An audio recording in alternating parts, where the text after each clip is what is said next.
Hello বন্ধুরা, কেমন আছো তোমরা? আমি শেহাব খান। আমি চলে আসলাম রেলওয়ে স্টেশন। উদ্দেশ্য একটা, যেতে হবে ডালিয়া ব্রিজ, সেই তিস্তার বাঁধ, যেখানে সাধারণত তিস্তার পানি নিয়ন্ত্রণ করা হয়। ও মা, তিস্তা বাঁধ যাওয়ার জন্য ট্রেনের অপেক্ষা। ট্রেন চলে আসলো কিছুক্ষণের মধ্যে। ও মা, ট্রেন তো আমার সামনে। এদিকে আমার ভাই আমাকে ধরে টানে। এখন আমি ট্রেনের ভিতরে হাওয়া খেতে খেতে চলে গেলাম ডালিয়া ব্রিজ এর পারে, সেখানে একটু প্রকৃতির হাওয়া খেতে।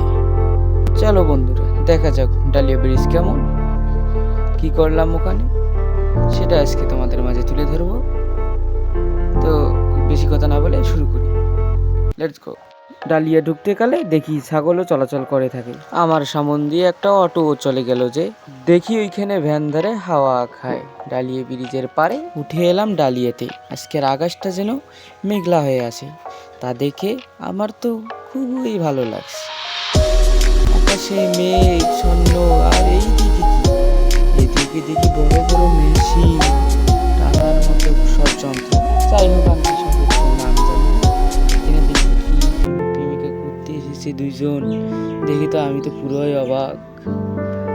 তো বড় বড় মেশিন, অটো সব চলাচল করে এই ডালিয়ার পারে। আপনারা যারা যারা ডালিয়াতে ঘুরতে আসেন, অবশ্যই ঘুরতে আসবেন। এটি পাটগ্রামে অবস্থিত, আপনারা অবশ্যই ঘুরতে আসবেন।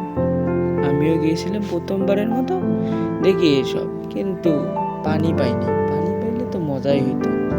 এখানে নামতাম, গোসল করতাম, আমার উদ্দেশ্যই ছিল ওটা, কিন্তু আমি জানি না এই সময় পানি থাকে না।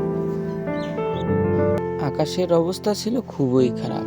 আমরা ভাবছিলাম তাড়াতাড়ি চলে যাব, পাশ দিয়ে দেখি আকাশ ডাকতেছে। এই দেখি তো আমার তো ভয়ে অবস্থা খুব খারাপ হয়ে যাচ্ছে, আমার ভাইয়ের। পরে আমরা সিদ্ধান্ত নিলাম তাড়াতাড়ি চলে যাব বাসা।